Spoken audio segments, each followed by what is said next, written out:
Hello class 12th students. Determinant के fourth exercise के 9th question को हम लोग आज की वीडियो में सॉल्व करेंगे। 9th क्वेश्चन में हमें क्या करना है, इस मैट्रिक्स का इन्वर्स निकालना है। ठीक है, हमें क्या करना है, मैट्रिक्स का इन्वर्स निकालना है। तो मैंने आपको इन्वर्स निकालने का फॉर्मूला बताया था। अगर आप इस मैट्रिक्स को ए सपोज कर लें तो ए इन्वर्स निकालने के लिए जो फॉर्मूला यूज़ होता है वो होता है 1 by determinant of A adjoint of A. ठीक है, मतलब आपको यहाँ पे दो चीज़ें निकालनी पड़ेंगी। पहला तो इस मैट्रिक्स का डिटर्मिनेंट और फिर इस मैट्रिक्स का एडजॉइंट भी। तो काफ़ी वीडियो लंबा होने वाला है, तो बहुत ध्यान से देखिएगा। सबसे पहले हम लोग इस मैट्रिक्स का डिटर्मिनेंट निकालेंगे।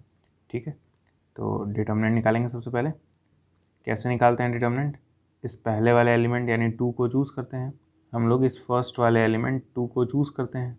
ठीक है, तो मैं लिखूँगा सीधे पहले 2। ठीक, फिर 2 जिस रो में है और जिस कॉलम में है उसे हाइड कर देते हैं। आपको क्या दिख रहा है, आपको दिख रहा है -1 0 2 और 1। ठीक है, ऐसे लिख लेंगे डिटर्मिनेंट के फॉर्म में। फिर सेकंड एलिमेंट जो कि है 1, तो हम लोग 1 को अब चूज़ करेंगे, लेकिन सेकंड एलिमेंट लिखते वक्त आगे माइनस का साइन आता है, तो मैं जब 1 लिखूँगा तो आगे माइनस का साइन लगाऊंगा। फिर ये 1 जिस रो में है, जिस कॉलम में है उसे हाइड कर देंगे, तो क्या दिखेगा, आपको दिखेगा 4 0 -7 और 1। ठीक है, अब थर्ड एलिमेंट जो कि 3 है, इसको पकड़ेंगे। 3 को मैंने पकड़ लिया, 3 लिखेंगे लेकिन प्लस साइन के साथ। फिर 3 जिस रो में है, जिस कॉलम में है उसे हाइड कर देंगे। क्या दिख रहा है आपको, आपको दिख रहा होगा 4 -1 और -7 और 2। ठीक है, अब सॉल्व करेंगे तो जाएगा 2 ब्रैकेट में -1 -0 -1 4 -0 +3 ब्रैकेट में 8 -7। ठीक है, तो जाएगा -2, ये जाएगा -4 और ये जाएगा 3। ठीक है, तो ये जाएगा आपका आंसर -3। ठीक है, मतलब इस मैट्रिक्स का जो डिटर्मिनेंट है वो -3 आएगा। क्या आएगा, -3। तो मैं किनारे लिख दे रहा हूँ कि डिटर्मिनेंट जो है ए का वो आया है -3। काफ़ी इंपॉर्टेंट इन्फॉर्मेशन है, इसलिए मैं इसे बादलों में घेर दे रहा हूँ ताकि ये कहीं भाग ना पाए। अब मैं इसे मिटा दे रहा हूँ, आप लोग वीडियो को रिवाइंड करके नोट कर लीजिएगा, कोई दिक्कत वाली बात नहीं है। समझिएगा अब क्या करने जा रहे हैं हम लोग। अब हम लोग एडजॉइंट निकालने जा रहे हैं, क्योंकि फॉर्मूले में एडजॉइंट भी तो निकालना था। एडजॉइंट निकालने का भी अपना फॉर्मूला होता है। एडजॉइंट निकालने का फॉर्मूला क्या होता है कि आपको C11 C12 C13 C21 C22 C23 C31 C32 और C31 C32 और C33 निकालना पड़ता है, और फिर इसका ट्रांसपोज भी करना पड़ता है, तब जाकर एडजॉइंट आता है। काफ़ी लंबा टास्क है। और एक रूल और याद रखिएगा कि ऑड के समय माइनस का साइन आता है और इवन के समय प्लस का साइन आता है। इसका मतलब मैं अभी बता दूंगा। जैसे आप देखिए C11 हमें पहले निकालना पड़ेगा, तो यहाँ पे मैं लिखूँगा C11। 1 और 1 जोड़िए, क्या आएगा, इवन आएगा ना जोड़ने पे, तो इवन आएगा तो प्लस का साइन, जो कि मैंने यहाँ पे लिखा भी है, प्लस का साइन लगाना है इवन आते वक्त। ठीक है, अब क्योंकि आप C11 निकालना है, मतलब पहले वाले एलिमेंट का कोफैक्टर निकालना है, तो ये जिस रो में है और जिस कॉलम में है उसे हाइड कर दीजिए। ठीक है, जो दिख रहा है उसे लिख लीजिए खाली, -1 0 2 और 1। सॉल्व करिए, आपका आंसर -1 आएगा। ठीक है, फिर आप C12 निकालिए। C12 मतलब इस 1 का कोफैक्टर, आपको क्या निकालना है, C12। ठीक है, तो 1 और 2 को जोड़ने पे क्या आएगा, ऑड आएगा, ऑड आएगा तो माइनस का साइन। तो ये 1 जो है जिस रो में है और जिस कॉलम में है उसे हाइड कर दिया। आपको दिख रहा होगा 4 0 -7 और 1। आपका आंसर आ जाएगा -4। ठीक है, क्लियर है। अब मैं इसको हाइड कर दूंगा। अब हम लोग थर्ड एलिमेंट यानी C13 निकालेंगे। ठीक है, C13, तो C13 मतलब 3 का हमें कोफैक्टर निकालना है, तो पहले 1 और 3 को जोड़िए, इवन आएगा मतलब प्लस का साइन।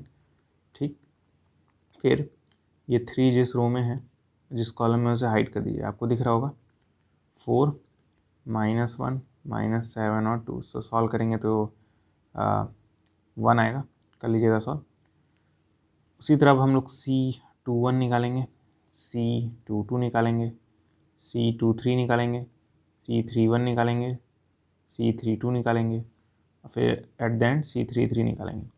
तो आगे यहाँ माइनस का लगाइए, फिर प्लस का साइन, फिर माइनस का साइन, फिर प्लस का साइन, फिर माइनस का साइन, फिर प्लस का साइन, ऑड इवन करके लगाना है भाई।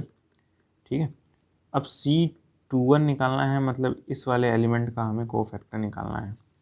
ठीक है, इस 4 का, तो 4 जिस रो में है और जिस कॉलम में है उसे हाइड कर दीजिए। आपको दिख रहा है 1 3 2 1। सॉल्व करेंगे तो आपका आंसर आएगा minus minus plus that is 5 आ जाएगा आपका आंसर। ठीक है, अब हम लोग C22 निकालेंगे, मतलब इस -1 का कोफैक्टर। तो ये जिस रो में है और जिस कॉलम में है उसे हाइड कर दीजिए। आपको दिख रहा होगा 2 3 -7 और 1। ठीक है, इसको सॉल्व करेंगे तो आपका आंसर आएगा 23। ठीक है, क्लियर है। अब C23 निकालेंगे। C23 मतलब इस वाले एलिमेंट का कोफैक्टर। तो ये जिस रो में है और जिस कॉलम में है उसे हाइड कर दीजिए। आपको क्या दिख रहा है 2 1 -7 और 2। सॉल्व करेंगे तो आपका आंसर आ जाएगा 11 माइनस में।